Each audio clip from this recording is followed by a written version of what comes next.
I would probably imagine that the pressure will be on them to do that. But again, all I can say is, who thinks of doing those things? It's a bit of ingenious, really. Both of these, you just think, are they innovations, or are they just really twisting the rules here? Apparently, an under-14 team tried it, and someone passed it on, and they thought, well, why not? We'll try it. DSPN, the Devlin Sports Podcast Network. International rugby then over the weekend, and there was plenty of it. The Lions played, well, I was so looking forward to this game. I was so disappointed. We'll talk about that. We want to talk about the Springboks versus Italy, and particularly two so-called innovations that are brought in. Scotland and Fiji. TJ called that in Suva. Let's start, though, celebrating with Wales after 18 losses. And I got a great Welsh mate who I was texting with during this game, because I was watching this game against Japan, because I've got a soft spot for Welsh rugby. I don't want them to be absolute bollocks. And 18 losses in a row, and he said, well, we're celebrating beating a tier 2 side. I said, I don't care, don't say that. No one beats Wales 19 games in a row. That's it, Tony. And the way the Welsh players celebrated afterwards, when they knew they'd clinched that game, it was like they'd won something. It meant something to them. There was one guy there, I don't know who he was, but the commentator said he's played 9 tests. This is the first one he's won for Wales. So it is meaningful, right? Of course it is. There you go. And when you've had a run like that, and there's a great deal of despondency, and you're in a team that doesn't traditionally play their best rugby away from home, so that's something for them to celebrate at the end of their campaign. Japan will have plenty to be encouraged about too, coming off this series as well. So, but yeah, good on Wales.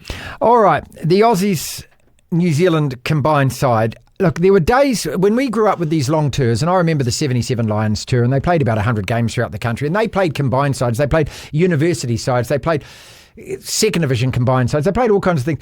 There was always competitive. It was so disappointing that match wasn't competitive, but when you look at it, trying to cobble together a team like that in the space of a couple of days in the professional era, would they be better off playing a 4th test, Tony, than trying to drum up a game like that these days? Well, I suppose part of the reason for playing is that they don't have a Melbourne Rebels team to play against anymore.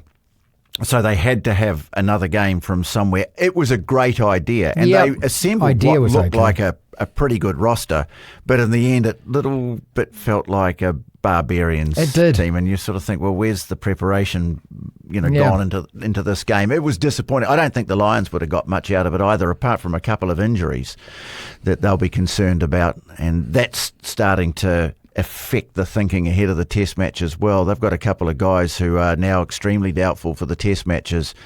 From that point of view, though, disappointing. And it wasn't a contest, was it? No, it wasn't. And as someone said, I thought the same about Italy. They were lucky to get 0 in a way. If it had been the Melbourne Rebels, it probably would have had a bit more of a bite to it. So even though there was a nice looking roster there, it wasn't a team. No, that's the key word. It wasn't a team. Yeah, and it was not the strongest Lions team by any strength, and they were untroubled to win. The really positive thing about it is they got a massive crowd in Adelaide, which augurs well for the World Cup. They got a really big crowd there. People loved the setting. It's a fantastic And they love the Lions. They love the idea of them being on tour, so. And that is the big plus out of that game. It wasn't even the game itself. I'm going to write down a positive because I couldn't find any. So yeah, it was the occasion. It was the big crowd. A lovely setting, but it just shows perhaps the lack of depth that they've got in Australia beyond those Super Rugby teams. I mean, what else would you have done? Of course, they've got another combined Pacific team side, haven't they? So that's still to come. An Indigenous team. Not sure how strong that's going to be. But maybe a game against Australia. The trouble is Joe Smith's got so many in the Wallabies squad now. Whether he would, how strong that would have been anyway, or could they have done something like take the Māori All Blacks over there and played that game? Why not? What a great idea that would have been. Yeah. All right, let's turn our attention to the box and two bizarre bits of the game. And the first was the kickoff, where obviously this was planned. Just two. There's a guy in front, and so it's not going to go 10. So the rule is there's a scrum. And you could, when they flashed to the box where Rassie Erasmus was sitting, it was obviously that it was planned, that this was a planned move and everything, okay? So there's that one. And then there's the even more bizarre sight of lifting a guy like it's a line-out in the middle of a move that's going on live on the field, which is really... And both of these, you just think, are they innovations or are they just really twisting the rules here? Taking the mickey. Almost. Yeah, I think so. No, I'm not saying they're taking the mickey. That's the question. That all South African fans of this program just ease. Look, what I'd say first and foremost is that the Springboks, again, they've made changes. They have used, I think, over 40 players so far this year. He really is casting the net. He's building strength and depth. And that's a real positive. They were untroubled to win this game against an Italian team that, yes, they have left some of their best players behind, or they are below strength, but I thought it was quite a feeble effort by Italy in this game, and they were lucky to get nil as well. Well, yeah, the South Africans were down to 14 too with their headbutts. Well, they were down to 13 at one point. Stage, yeah. So firstly, the start of the game, and you've got to love the way let's rattle the tree. Let's shake the tree. Let's rattle the cage. Let's just see what happens if we do this. We're going to say we want to, as Richard Lowe always used to talk about it back in the early days when the South Africans came back, and they would say, Richard, I'm going to scrum you. And they loved the scrum back then. And that was a way of imposing yourself on the game as early as possible. And they decided, right, we're going to send a signal out. We're going to blow you off the park at scrum time. And so we're going to have a scrum in the first 30 seconds of this game. Only problem was, it was quite clearly premeditated. Yeah. And the referee missed it completely. That's a deliberate infringement. And the law book says that if you deliberately knock the ball on, or deliberately throw the ball into touch, or deliberately palm it deep or dead, or anything like that, a deliberate infringement is actually a penalty offence. Right. The guy was in front of the kicker too when he kicked it again. So Andrew Brace just completely missed that. So that should have been a penalty. He was completely bamboozled by what they'd done, and he gave them exactly what they wanted. The ironic thing is that from the scrum, the Italians got a free kick. Right. But it should have been a penalty. I don't think we'll see that one tried again because you have to make an honest attempt to kick the ball 10 metres. You can't kick the ball out on the full either deliberately if time's up on the clock, that sort of thing. So a deliberate infringement technically should have been a penalty. But hey, they tried it. They tried it. They got away with it that time.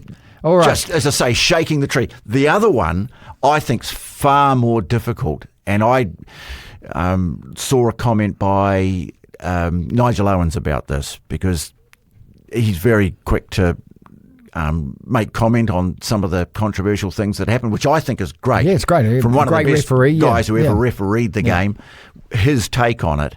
And I think the one where they throw the ball, pass the ball to a guy being lifted in the air, this one's going to be far more... That can't be legal. Well, it can't be legal. There's nothing obviously illegal about it. Tony, who are you meant to tackle? I mean, you can't tackle the guys that are lifting him because they don't have the ball. That doesn't make it illegal. So, but it's dangerous as well. That's not dangerous. Well, it is because it's only dangerous if someone challenges him illegally, and then they get done for dangerous play. But if he's been lifted, can't you challenge him in the air? Well, they get lifted in the line. Well, that's the thing. This is where it's so difficult, and you wonder if it becomes a thing because they got pay out of it.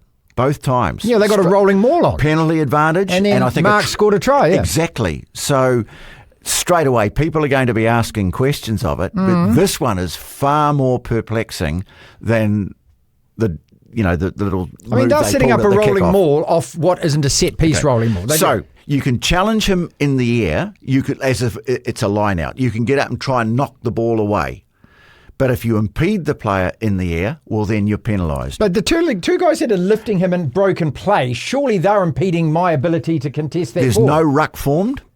So what they're doing is not... You can't take them out. Now, in the old days, I know what would have happened. Yeah, they just would have got blown out. An all-black prop or someone like that would just come charging through, knock one of the lifters out of the way. They'd all fall in a heap, and they thought, we better not do that again. Yeah. But they can't be played because there's no maul. And they don't have the ball. Has been formed. They don't have the ball. Yeah. The only way I think that you could penalise it would be if those two lifters, as the jumper came back down, if they formed in front of the jumper, then that would be obstruction. And so that would be a penalty. But the great advantage, and this is where it's almost ingenious, really. It's just so out of the square, but it's not something that's been cooked up in the mind of Rassie Erasmus or Tony Brown or anyone like that. Apparently, an under-14 team at Paul Roos, which is a famous school in Stellenbosch. An under-14 team tried it, and someone saw it, passed it on, and they thought, well, why not? We'll try it with the Springboks. Well, it's going to be talked about for the next week or two, isn't it? The problem is, the advantage they get is that they come to ground, they've already got their players set up in a wedge behind them. So you've got a head start in terms of the driving maul. Yeah.